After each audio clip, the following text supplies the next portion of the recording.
जय श्री राम बेटा, कैसे हैं आप लोग। आई होप आप सब लोग अच्छे होंगे। बेटा हम सीए इंटरमीडिएट का टैक्सेशन का पीजीबीपी का चैप्टर कर रहे हैं, जिसमें आज है हमारा लेक्चर नंबर 8। कुछ बच्चे मेरे से कह रहे हैं सर लेक्चर बहुत सारे हो गए आपके पीजीबीपी के। बेटा ये ना छोटे छोटे लेक्चर हैं, एक एक डेढ़ डेढ़ घंटे के, इसलिए ज़्यादा हैं। अगर देखा जाए तो अगर हम इन्हें 3-3 4-4 घंटे के कर दें तो मैक्सिमम 6-7 लेक्चर बनेंगे। पर चलिए कोई इशू नहीं है, हम इन्हें स्लो कर रहे हैं, अच्छे से कर रहे हैं और यही हमारा टारगेट है। तो बेटा अब हम आज अभी तक हमने सेक्शन 35 भी कर लिया था, लास्ट लेक्चर में 35 AD भी किया था, जिसमें मैंने आपको बताया था 14 बिजनेस हैं स्पेशल नेचर के बिजनेस जिनको कवर कर रहा था। आज हम करने जा रहे हैं बेटा सेक्शन 35A BB और बहुत अच्छे से समझिएगा। बहुत अच्छे अच्छे सेक्शन हैं, छोटे छोटे सेक्शन हैं और अच्छे लेवल पे इन्हें करते हैं। 35A BB expenditure for obtaining telecom licence. Expenditure for obtaining telecom licence का हमारा ये सेक्शन है बेटा। ध्यान से सुनिएगा क्या कह रहा है ये सेक्शन, किस तरीके से कह रहा है और क्या चीज़ इस सेक्शन में कवर करी गई है। टेलीकॉम लाइसेंस पहले तो ध्यान से देखते हैं क्या है बेटा। जब भी आप कभी फ़ोन मिलाते हैं, मैं हमेशा ये एग्जांपल देता हूँ, जब भी आप किसी को कॉल करते हैं, जैसे कि ये फ़ोन है आपका और आप फ़ोन लेकर फरीदाबाद में बैठे हुए हैं, राइट, बहुत अच्छा सा एग्जांपल है। जब भी आप किसी को फ़ोन मिलाते हैं तो बेटा सबसे पहले आपका फ़ोन जो होता है कनेक्ट, उन्हीं शहरों में एक टावर होते हैं, राइट, और टावर से सैटेलाइट पे कनेक्ट होता है, कैच करता है सैटेलाइट को। जो रिसीवर का शहर है वहाँ के टावर पे कनेक्ट करता है और फिर यहाँ पे फ़ोन मिलता है। मतलब आप फरीदाबाद से अगर फ़ोन मिला रहे हैं जयपुर में, तो बेटा ये फ़ोन बिना वायर के कनेक्ट हो जाता है इस फ़ोन से। यस और नो? ये कैसे कनेक्ट होता है बेटा? सबसे पहले फ़ोन कनेक्ट होता है टावर से, टावर से कनेक्ट होता है सैटेलाइट से, सैटेलाइट से कनेक्ट होता है जयपुर के टावर से और जयपुर से कनेक्ट होता है जयपुर के फ़ोन पे। बेटा कुछ समझ आ रहा है? फरीदाबाद के फ़ोन से फरीदाबाद के टावर पे, टावर से सैटेलाइट पे, सैटेलाइट से जयपुर के टावर पे और जयपुर के टावर से बेटा ये जयपुर के फ़ोन पे। इसलिए कभी कभी आपने नोटिस भी किया होगा, जब आप फ़ोन मिलाते हैं तो ऐसे आवाज़ आती है जब आप फ़ोन मिला रहे हैं, टू टू टू एंड देन ट्र ट्र, फ़ोन मिलना शुरू हो जाता है और कभी कभी बैक भी कर जाता है वो टू टू, समझ आ रहा है? टू टू एंड टू वापसी हो जाता है। मीन्स मैं क्या कहना चाह रहा हूँ, ये ध्यान से समझिएगा, ये मैं क्या बोल रहा हूँ। अब आपने टावर लगाए, ये गवर्नमेंट की सैटेलाइट लगी हुई है ऊपर आपकी छतों पे, छतों पे नहीं मीन्स आसमान में सैटेलाइट लगी हुई है बेटा। इन सैटेलाइट से एक कंपनी ने टावर लगाए, जैसे रिलायंस ने अपने टावर लगाए और 10,000 टावर लगाए अलग अलग शहरों में, ताकि वो सैटेलाइट से कैच कर सके, ताकि रिलायंस वाले फ़ोन कनेक्ट हो सके। तो बेटा इसके लिए ना एक लाइसेंस फ़ीस जाती है। क्या जाती है? Licence fees. मतलब बिजनेस किस चीज़ का कर रही है रिलायंस? नेटवर्किंग का, टेलीकम्युनिकेशन नेटवर्क का। टेलीकम्युनिकेशन नेटवर्क में रिलायंस की एक फ़ीस जा रही है बेटा, लाइसेंस फ़ीस। क्या फ़ीस जा रही है? Licence fees. उसी से रिलेटेड ये खर्चा है, उस खर्चे की डिडक्शन कितनी मिलेगी? आई होप आपको क्लियर हो रहा है मैं क्या बोल रहा हूँ। बेटा लाइसेंस फ़ीस जो आप भर रहे हैं, मीन्स जैसे मैं एक कंपनी हूँ नीरज मित्तल कम्युनिकेशंस NMC, हम कम्युनिकेशंस का काम कर रहे हैं, नेटवर्किंग का काम शुरू कर रहे हैं अभी। जैसे रिलायंस ने अपने नेटवर्क शुरू करे, ऐसे ही हम भी नेटवर्क एरिया बना रहे हैं। तो सबसे पहले नीरज मित्तल कम्युनिकेशन अपने टावर लगाएगा अलग अलग शहरों में। अब टावर लगाने के बाद ये टावर क्या करेंगे? ये गवर्नमेंट की सैटेलाइट से कैचिंग करेंगे, राइट। ये टावर है, टावर 4, टावर 3, टावर 2, टावर 1। अब ये टावर बेटा सैटेलाइट को कैच करेंगे, समझ रहे हैं? सैटेलाइट से कैच करेंगे तो हम गवर्नमेंट की सैटेलाइट पे अपना हक जता रहे हैं, कैचिंग ले रहे हैं, वहाँ से कैच कर रहे हैं। तो इसके लिए गवर्नमेंट हमसे क्या लेती है प्यारे बच्चों? Licence fees. क्या लेती है? Licence fees. ध्यान से समझते हैं। इस खर्चे के लिए बेटा सेक्शन बनाया पीजीबीपी वालों ने, सेक्शन 35A BB। क्या कहता है ये सेक्शन? ध्यान से समझिएगा। ये सेक्शन कहता है अगर आपने टेलीकॉम का लाइसेंस लिया, किसका लाइसेंस लिया? टेलीकॉम का लाइसेंस लिया, अगर आपने टेलीकॉम का लाइसेंस लिया है 35A बोलता है, तो ऐसे केस में उस खर्चे की डिडक्शन आपको कैसे अलाउड होगी, उस खर्चे की डिडक्शन आपको कैसे कैसे मिलेगी, एक बार रीड करते हैं फिर देखते हैं कैसे होगी। बेटा कह रहा है deduction of capital expenditure, underline करिए capital expenditure. Sir capital expenditure क्यों बोला इन्होंने, बेटा अंडरलाइन करिए किसको, capital expenditure. Sir capital expenditure क्यों बोला, रेवेन्यू एक्सपेंडिचर भी तो अलाउड होना चाहिए। बेटा लाइसेंस रेवेन्यू एक्सपेंडिचर नहीं होता, पहले तो हर चीज़ वो कैपिटल एक्सपेंडिचर है, वो कुछ सालों के लिए जो काम आती है, कुछ ईयर्स के लिए, जो चीज़ इसी साल यूज़ करी इसी साल कंज्यूम हो जाएगी, इसी साल ख़त्म हो जाएगी, उन्हें रेवेन्यू एक्सपेंडिचर बोलते हैं।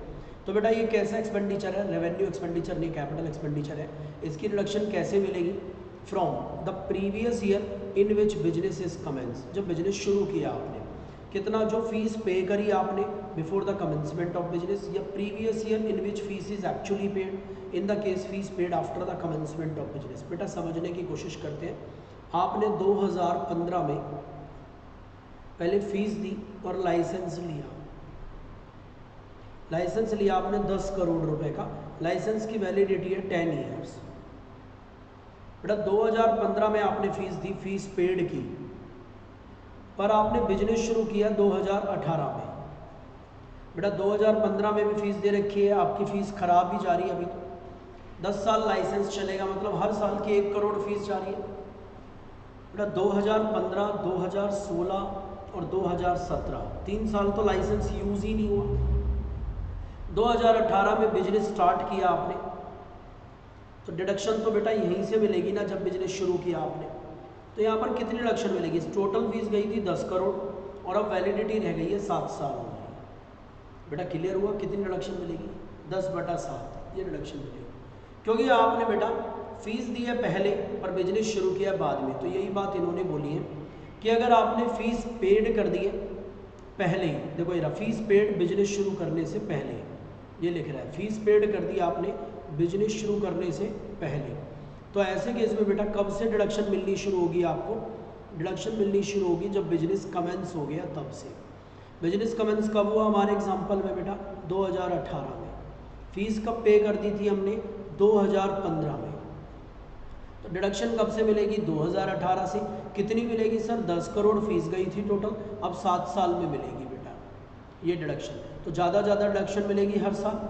अच्छा बेटा अगर फीस बाद में ही पे करी है बिजनेस शुरू करने के बाद तो कोई प्रॉब्लम ही नहीं है, जितनी फीस पेड करी है रिमेनिंग पीरियड ऑफ लाइसेंस। जैसे कि एग्जांपल सर इसका भी बताएंगे आप हमें, यस जरूर बताएंगे बेटा, इसका भी एग्जांपल क्या कह रहा है, ध्यान से सुनिएगा, इसके एग्जांपल में क्या कहना चाह रहा है। बेटा आपने 2015 में बिजनेस शुरू कर दिया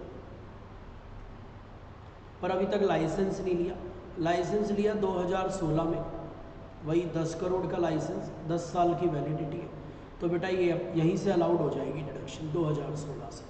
2016 में, 17 में, 18 में, अब मतलब 10 साल तक डिडक्शन मिलेगी 1-1 करोड़। अच्छा बेटा यहाँ पर एक वर्ड लिख रहा है फीस पेड, एक्चुअली में पेड होनी चाहिए, तो देखो अमाउंट ऑफ डिडक्शन कितनी हो गई, ध्यान से, लाइसेंस फीस एक्चुअली में पेड, जो भी पेड करी है, तो ये डिडक्शन किस बेस पे मिलती है बेटा, पेड बेसिस, सेक्शन में लिख रहा है एक्चुअली में, और रिमेनिंग पीरियड ऑफ लाइसेंस, जितना लाइसेंस का टाइम रह गया, हमने लास्ट में इसलिए नोट में भी लिखा है,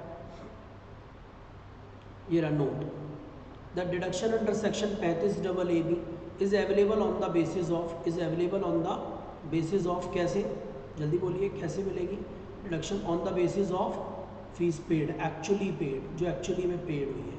बेटा कैसे पेड हुई है, एक्चुअली में पेड हुई है, irrespective of the method of accounting, method of accounting आप कोई भी लगा रहे हैं, किस बेस पर डिडक्शन मिलेगी, फीस पेड बेसिस पर, पेड बेसिस को आप अंडरलाइन कर लीजिए। बेटा उसके बाद आ रहा है सर अगर ये लाइसेंस हमने बेच दिया, अब बेचने के बाद वही कॉन्सेप्ट है जो हमने 2500 बार पढ़ रखा है बेटा, सेम कॉन्सेप्ट बिजनेस वाला। सर याद दिलाएंगे, यस बेटा लाइसेंस खरीदा था 10 करोड़ का, 3 साल यूज़ कराया अभी लाइसेंस, 3 इयर्स, 10 साल की वैलिडिटी थी, तो कितना लाइसेंस यूज़ हो गया बेटा, अलग से सेपरेट एग्जांपल बना के करते हैं तब जल्दी समझ आएगा। हालांकि ये बार बार बातें रिपीट हो रही है, मुझे बार बार समझानी नहीं चाहिए, आपको एक बार मैं पढ़ा चुका हूँ, ये पूरे PGBP के चैप्टर में है, बेटा लाइसेंस खरीदा आपने 10 CR का, 10 करोड़, 10 करोड़ का लाइसेंस था जो 2015 में आपने लिया, 2015 में 10 साल वैलिडिटी थी, तो 2015 में यूज़ किया, 1 करोड़ का लाइसेंस यूज़ हो गया। बेटा 2016 में 1 करोड़ का लाइसेंस यूज़ हो गया, 2017 में 1 करोड़ का लाइसेंस यूज़ हो गया, राइट। ये वही कॉन्सेप्ट है जो हमने कई बार पढ़ा है बेटा। बेटा 3 साल का लाइसेंस यूज़ हो गया, हमने पावर जनरेटिंग अंडरटेकिंग, बेटा हमारी जेब में रुपए कितने थे, 10 करोड़। अब कितने हमने बेच दिया लाइसेंस, 2018 की स्टार्टिंग में ही बेच दिया बेटा, स्टार्टिंग में हमने बेच दिया ये लाइसेंस बेटा 9 करोड़ में। समझने की कोशिश करिएगा, हमारी जेब में आज से 3 साल पहले पैसे कितने थे, 10 करोड़, और आज 3 साल बाद कितने रुपए पड़े हुए, 9 करोड़। हमारी जेब से नेट सच में अगर ये डिफरेंस देखें तो कितना रुपया निकला है, नेट 1 करोड़ रुपया निकल गया बेटा, खर्चा हो गया। पर हमने डिडक्शन कितने की ले ली है बेटा, 3 करोड़ की, वही वाला कॉन्सेप्ट है ना। तो 2 करोड़ पे टैक्स लग जाएगा PGBP, हमारे लाइसेंस से रिकवरी हो गई। मतलब सिंपल भाषा में हमने डिडक्शन कितनी अलाउड कर ली थी, 3 करोड़ की, और वास्तविकता में डिडक्शन अलाउड कितने की होनी है, 1 करोड़ की। एक लाइसेंस आया, हमने 10 करोड़ का लाइसेंस खरीदा, एक लाइसेंस आया और हमारी जेब से 1 करोड़ रुपए निकाल के ले गए। देखो बिजनेस में खर्च कितने करे, ऐसे समझिए, बिजनेस में खर्च कितने करे, 10 करोड़। बिजनेस ने इसी असेट से वापसी कितने दे दिए, 9 करोड़। आ रहा होगा समझ। बिजनेस में नेट कितना खर्चा हो गया, 1 करोड़ जो पैसे निकले, पर बिजनेस में हमने डिडक्शन कितनी क्लेम कर ली बेटा, 3 करोड़। आया समझ, नहीं आया बेटा। तो 3 करोड़ की डिडक्शन क्लेम कर ली, 2 करोड़ की डिडक्शन फालतू क्लेम नहीं कर ली। और डिडक्शन क्लेम करने का मतलब मैंने लास्ट वीडियो में भी बताया था, डिडक्शन क्लेम करने का मतलब PGBP कम इनकम पर टैक्स दिया है। कितनी कम इनकम पर टैक्स दिया, इनकम कम कर दी होगी 2 करोड़ से, वो रिकवर तो हो गई, उस पर अब टैक्स दीजिए 2 करोड़। और फिर वही बात बेटा, रटने वाले बच्चे ध्यान दे, जो बार बार हमने बताया क्या कि सर 10 करोड़ का लाइसेंस था, वो हमने 3 साल यूज़ कर लिया 3 करोड़ का, आज उसकी WDV 7 करोड़ बच रही है। सर वो हमने 9 करोड़ में बेच दिया, तो हमें जो 2 करोड़ का फ़ायदा हुआ है, जितने तक की डिडक्शन मिली है, डिडक्शन कितने तक की मिली है, 3 करोड़। तो which ever is lower, lower कौन हुआ इन दोनों में, 2 करोड़। तो 2 करोड़ पे टैक्स लग जाएगा PGBP में। याद होगा, ये हमने कई जगह पढ़ा है बैलेंसिंग चार्ट। सर अगर ये 10 करोड़ में बिकता तो 3 करोड़ पे PGBP लग जाता। सर अगर ये 11 करोड़ में बिकता लाइसेंस, ध्यान से सुनो, 11 में, तो बेटा 3 करोड़ में PGBP लगता, ये आपने पढ़ाया था। तो PGBP 3 करोड़ पे लगता, 1 करोड़ पे आप लोग बोलो, वीडियो पॉज करके फिर सुनना, क्या लगेगा 1 करोड़ पे, 1 करोड़ पे बेटा कैपिटल गेन लग जाएगा। और लाइसेंस बेटा डेप्रिशिएबल असेट है। अगर देखिए समझ लीजिए, लाइसेंस क्या होती है, डेप्रिशिएबल असेट होती है, नॉन डेप्रिशिएबल। बेटा डिपेंड करता है किस चीज़ का लाइसेंस है, क्या है। तो लाइसेंस अगर डेप्रिशिएबल है तो शॉर्ट टर्म कैपिटल गेन हो जाएगा। इंटेंजिबल असेट तो है ही, हमने PGBP में पढ़ा था, डेप्रिशिएशन लग जाता है लाइसेंस वगैरह पे, तो शॉर्ट टर्म लग जाएगा, नहीं तो लॉन्ग टर्म कैपिटल गेन भी हो सकता है लाइसेंस पर, डिपेंड करता है ये कैसी असेट है। बेटा समझ आ गया मैं क्या कहना चाह रहा हूँ, ये आप पढ़ लीजिए। कह रहे हैं अगर लाइसेंस बेच दिया और उसका सेल प्राइस WDV से ज़्यादा है, 9 करोड़ है और 7 करोड़ का लाइसेंस, सॉरी कम है, ये वाला तो हमने एग्जाम्पल डिस्कस ही नहीं किया। हाँ ये भी डिस्कस कर ले, वैसे पढ़ा तो रखा ही है मैंने, डिस्कस नहीं किया ये वाला। सर बताइए ना क्या है। बेटा लाइसेंस कितने का था, 10 करोड़ का, यूज़ हो गया 3 करोड़। आंसर आप लोग देंगे वीडियो पॉज करके, पहले क्वेश्चन सुन लीजिएगा ध्यान से। 7 करोड़ बेटा ये हमने बेच दिया 4 करोड़ में, लाइसेंस बेच दिया 4 करोड़ में, तो बेटा क्या होगा आंसर, आप लोग बताइए फिर मैं दूंगा। यस सर, आंसर होगा 3 करोड़ रुपए डिडक्शन मिल जाएगी। और टर्मिनल डेप्रीशिएशन याद होगा, और यहाँ डेप्रीशिएशन नहीं है, यहाँ पर डिडक्शन बोलेंगे अंडर सेक्शन 35A(BB). आया बेटा, समझ नहीं आया भाई। 10 करोड़ रुपए खर्च करा था बिजनेस में, देसी भाषा में समझिए, और बिजनेस ने हमने वापसी दिया है 4 करोड़ रुपए एक लाइसेंस, तो हमारी जेब से कितने करोड़ रुपए निकाल के ले गया बिजनेस, 6 करोड़ रुपए निकाल के ले गया। और अभी तक हमने क्लेम कितने करे हैं, 3 करोड़ ही, तो 3 और क्लेम करेंगे ना वो लास्ट में डिडक्शन एक साथ अंडर सेक्शन 35A(BB). बड़ा आई होप समझ आ गया होगा। लाइसेंस कम में बेचा है, 4 करोड़ में बेचा है, कितने वाला, 7 करोड़ वाला लाइसेंस है, तो WDV - SP अलाउड हो जाएगा डिडक्शन। अगर ज़्यादा में बेचा है तो जितने तक की डिडक्शन मिली है और सेलिंग प्राइस माइनस WDV उतने का PGBP में टैक्सेबल हो जाएगा। बेटा क्लियर हुआ। और अगर लाइसेंस और ज़्यादा में बेचा है, कॉस्ट से भी ज़्यादा में बेचा है, तो यहाँ पर अंडरलाइन कर लेना, शॉर्ट टर्म भी कैपिटल गेन हो सकता है और लॉन्ग टर्म भी, डिपेंड करता है।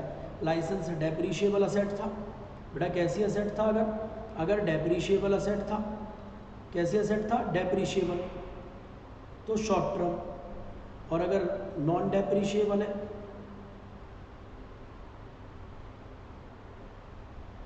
तो क्या हो जाएगा, लॉन्ग टर्म। बेटा बिल्कुल सेम वे में एक और बनाया, expenditure for acquisition of any right to use spectrum fees. Spectrum होती है बेटा आजकल ये चल नहीं रही 3G 4G 5G, मतलब रिलायंस अपने टावर बिछा रही है और 5G नेटवर्क मांग रही है सैटेलाइट से, हाई स्पीड वाले नेटवर्क। तो बेटा गवर्नमेंट ने इंट्रोड्यूस किया है स्पेक्ट्रम फीस, नया ऑप्शन ऑफ एयरवेव्स के लिए, in order to resolve the uncertainty in tax treatment of payment in respect of spectrum, that is whether spectrum is an intangible assets and the spectrum fees paid is eligible for depreciation under section। अब बेटा clarify करने के लिए government ने दिया, क्योंकि अगर spectrum fees खाली इंटेंजिबल असेट में कवर होगी तो बेटा इस पर डेप्रीशिएशन क्लेम हो जाएगा, फिर तो ये डिडक्शन नहीं मिलेगी, फिर क्या हो जाएगा, बोलो जल्दी, फिर तो डेप्रीशिएशन क्लेम। तो गवर्नमेंट ने क्लैरिटी दी, इस पर डेप्रीशिएशन नहीं लगाना। ये लाइसेंस अगर इस नेचर का है जो टेलीकॉम बिजनेस के लिए ही काम कर रहे हैं तो इस पर डिडक्शन मिल जाएगी 35A वाली, जैसे डिडक्शन मिलती थी ऐसे एक नया सेक्शन आ गया 35A स्पेक्ट्रम फीस के लिए। किसके लिए बेटा, स्पेक्ट्रम फीस के लिए। तो डिडक्शन सेम है, स्पेक्ट्रम की भी ट्रीटमेंट सेम है, बस ये मान लो ये 5G 6G नेटवर्क है, इन पर डेप्रीशिएशन नहीं लगेगा, डेप्रीशिएशन नहीं लगेगा, जैसे टेलीकॉम वाले लाइसेंस पर डेप्रीशिएशन नहीं लग रहा। डेप्रीशिएबल असेट तो है पर डेप्रीशिएशन नहीं लग रहा है। अब स्पेक्ट्रम फीस के बारे में भी कह रहा है जी, लोग कंफ्यूज हैं कि इंटेंजिबल असेट्स है और इस पर डेप्रीशिएशन अलाउड होगा या ये लाइसेंस टेलीकॉम बिजनेस की तरह यूज़ होगा। तो इसके लिए नया सेक्शन बना दिया स्पेक्ट्रम फीस और कह दिया कि इसको इस तरीके से करेंगे। ये भी सेम एक्चुअली पेड बेसिस पे अलाउड होगा इर्रिस्पेक्टिव ऑफ द मेथड, बाकी सब सेम है बेटा, पढ़ लीजिएगा इसे। उसके बाद आता है 35CCC। बेटा 35CCC ये छोटे छोटे सेक्शन है, हालांकि मुझे पढ़ाने भी नहीं चाहिए पर मैं पढ़ा देता हूँ। नोटिफाइड एग्रीकल्चर एक्सटेंशन प्रोजेक्ट, अगर कोई भी बिजनेसमैन बेटा पैसा खर्च कर रहा है इन एग्रीकल्चर एक्सटेंशन प्रोजेक्ट में, जो भी हैं, अब ये 100% हो चुके हैं डिडक्शन भी, मैंने बताया था ना पूरे टैक्स में अब 100% कर दी। अगर 100% ये डिडक्शन हो गई, अगर खर्चा कर रहे हैं आप कहाँ पर, जो नोटिफाइड खर्चे बताए हैं गवर्नमेंट ने बेटा उनमें, और इस सेक्शन में डिडक्शन मिल गई तो बेटा कहीं और डिडक्शन नहीं मिलेगी। ऐसे नहीं ना, यहाँ पर भी डिडक्शन ले ली और फिर डेप्रीशिएशन भी अलाउड कर रहे हो, डबल नहीं। जब 100% खर्चा पूरा अलाउड ही हो गया आपका, आपने 1 करोड़ की मशीन दी, किस पर खर्च करिए, मशीन का खर्चा किस पर किया आपने, बेटा नोटिफाइड एग्रीकल्चर प्रोजेक्ट। तो ऐसे केस में बेटा ध्यान रखें क्या हो जाएगा। और यहाँ पर ना असेसी में लिख ले ऑल असेसी है, कई बार बच्चे गड़बड़ कर देते हैं, क्या है ऑल असेसी, राइट बेटा, क्या है ऑल असेसी। उसके बाद नेक्स्ट सेक्शन है बेटा, इनको ना लिस्ट बना लीजिएगा, ये 35CCC है, देख सकते हैं आप 35CCC, राइट। उसके बाद अगली लिस्ट है बेटा 35CCC के बाद अगला है 35CCD। डी मीन्स डेवलपमेंट, मेरे अकॉर्डिंगली याद करने के लिए डेवलपमेंट। अगर बेटा स्किल डेवलपमेंट प्रोजेक्ट में पैसा खर्च कर रहे हैं आप, यहाँ पर पहले तो असेसी में लिखिए, अब ये चेंज हो गया ओनली कंपनी। सर हम तो फंस जाते हैं, आपने नहीं लिख रखा, नहीं मैंने आगे लिख रखा है और आपको यहाँ नोटिस करा दिया बेटा। ये 150% डिडक्शन मिलती है, पर ये भी 150 की जगह 100 हो गई है, 100। अगर आप पैसा कहाँ खर्च कर रहे हैं, notified skill development project, government notified करेगी प्रेस्क्राइब गाइडलाइंस के अकॉर्डिंगली, राइट। अब ये 100% हो गई है और इस सेक्शन में भी अगर डिडक्शन मिल गई है तो कहीं और डिडक्शन नहीं मिलेगी। बेटा समझ आ रहा है मैं आपको क्या कह रहा हूँ भाई। अगर आपने यहाँ पे डिडक्शन ले ली, स्किल डेवलपमेंट प्रोजेक्ट में पैसा खर्च किया, 100% डिडक्शन ले लिया, अब आप डेप्रीशिएशन भी क्लेम कर रहे हैं, तो अब डेप्रीशिएशन की डिडक्शन नहीं मिलेगी बेटा। 35CCA, ए मीन्स बेटा, वैसे ए मीन्स एग्रीकल्चर से कनेक्ट करना था, पर यहाँ पर ए को अब रटना पड़ेगा आपको, rural development, payment for rural development, समझ रहे हैं, गरीबी से रिलेटेड डेवलपमेंट है, किसी ऐसे एसोसिएशन को पैसा दे रहे हो। A means association for rural development, association for rural development के लिए पैसा दे रहे हो। दान दे रहे हो बेटा, एप्लीकेबल टू ऑल असेसी, बंदा दान किसको दे रहा है, एसोसिएशन को या किसी इंस्टीट्यूशन को, कि रूरल डेवलपमेंट प्रोग्राम के अंडर किस लिए दे रहा है, रूरल डेवलपमेंट फंड में पैसा जमा कर रहा है सेंट्रल गवर्नमेंट के द्वारा जो बनाया गया, या national urban poverty eradication fund, गरीबी हटाओ फंड में पैसा जमा कर रहा है, तो डिडक्शन मिल जाएगी बेटा जितना पैसा जमा कर रहा है। तो बेटा यहाँ पे हमने देखा जाए 3 सेक्शंस एक साथ देखे, छोटे छोटे सेक्शन है पर कभी कभी परेशान कर देते हैं, चीटी वाले सेक्शन है पर परेशान तो कर ही सकते हैं जब अपनी पे आ गए। तो क्या है इस तीनों सेक्शन, बेटा पहला section, section 35 ABB, sorry ABB बोल रहा हूँ, 35 CCC, 35 CCC, एक हो गया 35 CCD और एक हो गया 35 CCA। ए का मतलब एसोसिएशन फॉर रूरल डेवलपमेंट को दान दे रहे हो, CCD मतलब डेवलपमेंट स्किल प्रोजेक्ट में दान दे रहे हो, खर्चा कर रहे हो, और CCC तो बेटा किसके लिए बताया, एग्रीकल्चर के लिए,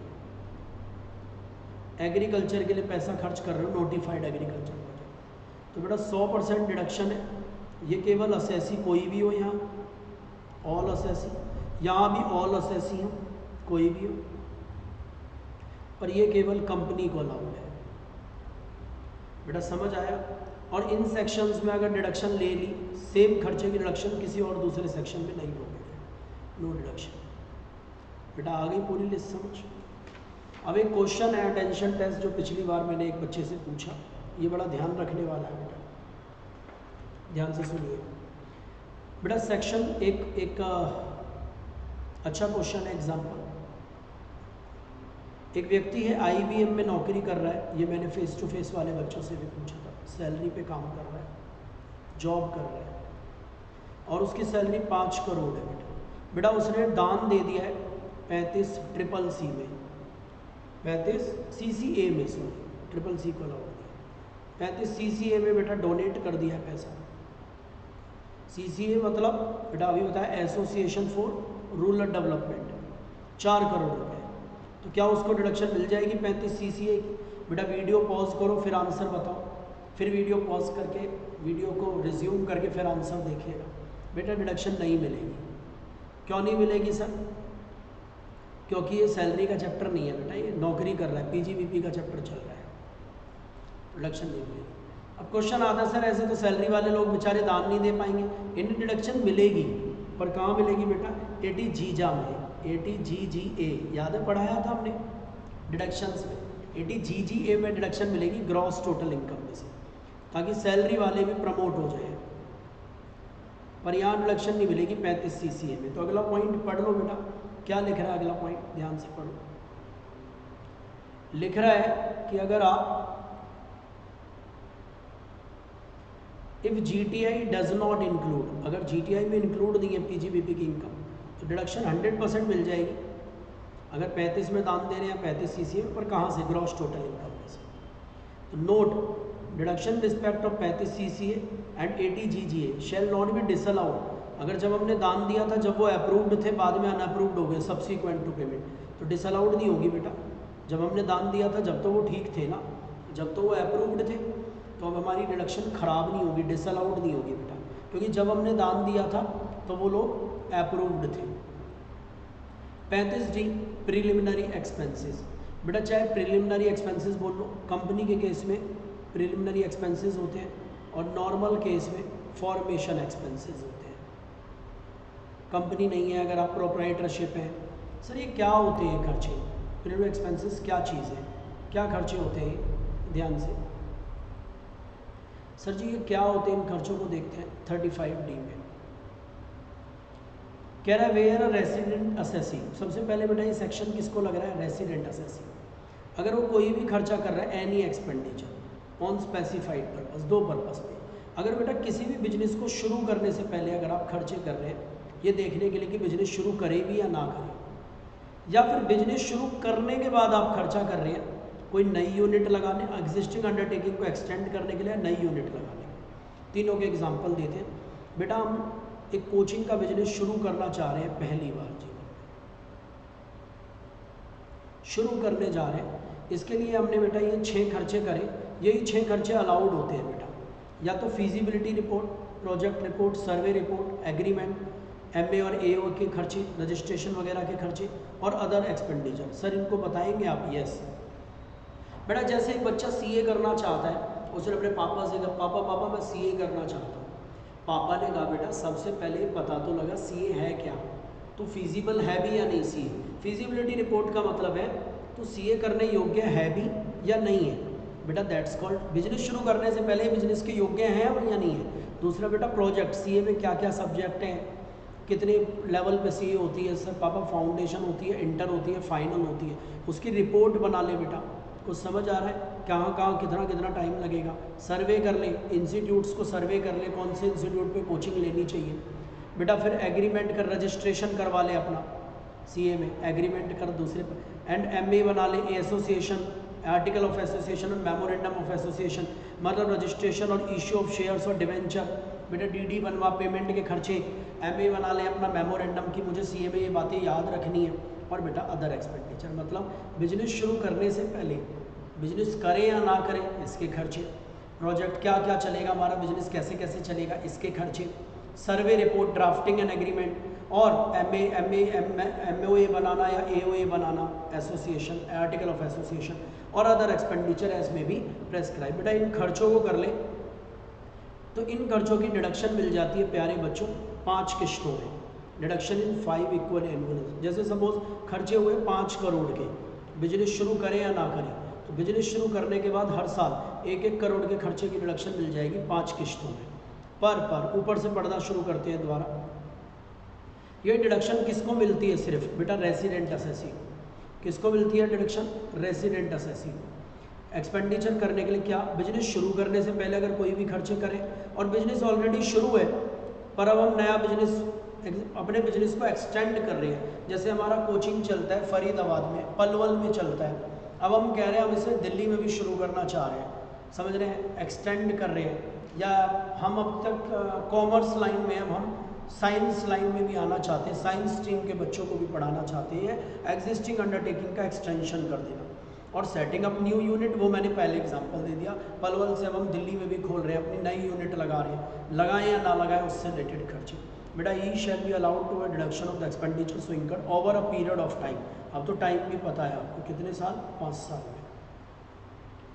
बेटा क्या क्या खर्चे अलाउड है? अभी हमने पढ़ा क्या क्या खर्चे अलाउड है। ये 6 के 6 खर्चे। प्रोवाइडेड दैट जो भी work in connection with the preparation of the feasibility report, with the feasibility report और द प्रोजेक्ट रिपोर्ट और द, ये जो सारे खर्चे कर रहे हैं आप, जो भी ये सब चीज़ें कर रहे हैं, carried out by the assessee himself, या तो असेसी खुद करे या किसी एक्सपर्ट से करवाए जो भी अप्रूव्ड हो गया हो बोर्ड के द्वारा, किसी एसोसिएशन से कराए जो बोर्ड से अप्रूव था। बेटा असेसी खुद करे इन सब खर्चों को या किसी एक्सपर्ट से कराए फीस दे के उससे, पर वो बंदा जिससे करा रहे हैं वह अप्रूव्ड होना चाहिए।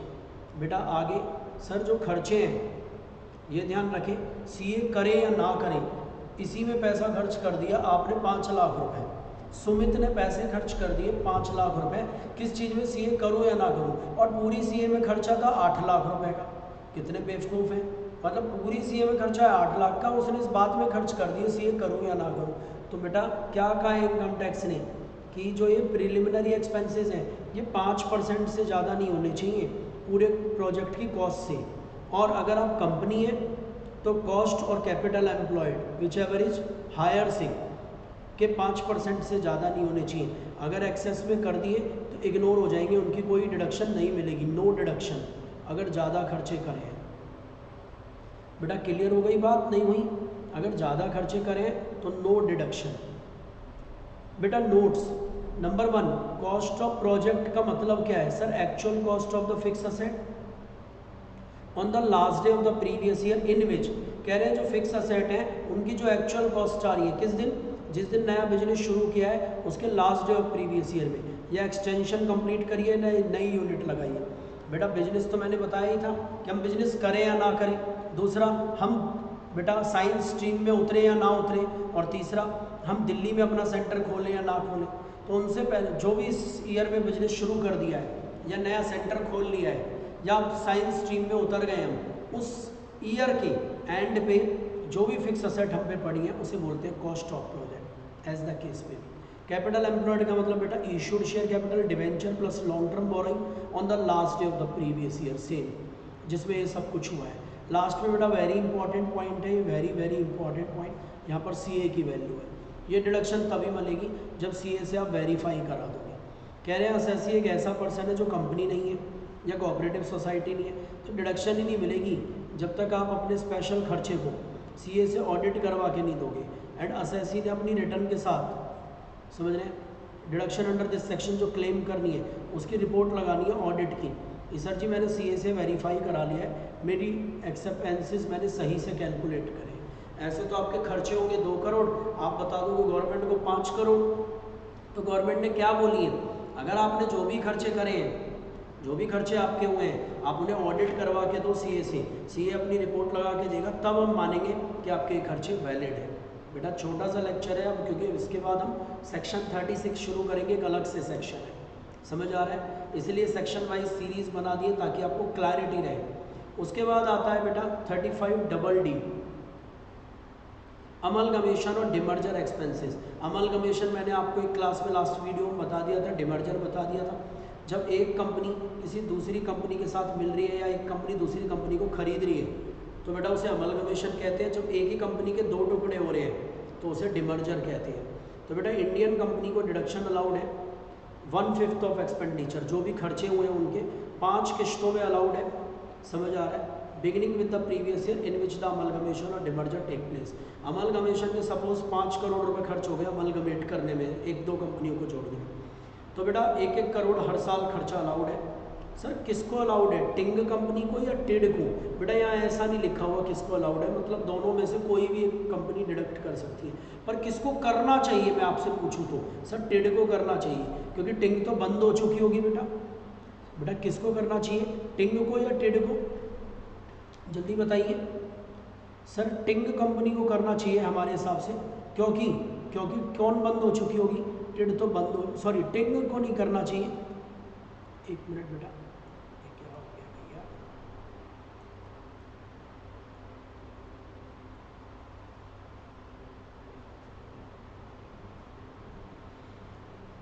बेटा क्या है, कह रहे हैं टिंग कंपनी को नहीं करना चाहिए, टिंग तो बंद हो गई, टिड को करना चाहिए। किसको, टिड को, अमलगमेटेड। क्लियर हुआ बेटा, समझ आया नहीं? इसके बाद आता है 35 डी, 35 डी क्या कह रहा है, expenditure incurred under voluntary retirement scheme. बेटा ये सैलरी में भी काम आता है, VRS बोलते हैं। बेटा एक व्यक्ति अपनी उम्र से पहले, जैसे 60 साल की उम्र में उसे रिटायर होना था, एग्जाम्पल समझिएगा ध्यान से। बेटा एक मिस्टर ए है, कौन है, मिस्टर ए। मिस्टर ए एक कंपनी में काम करते थे, अब वो रिटायर होना चाहते हैं मिस्टर ए।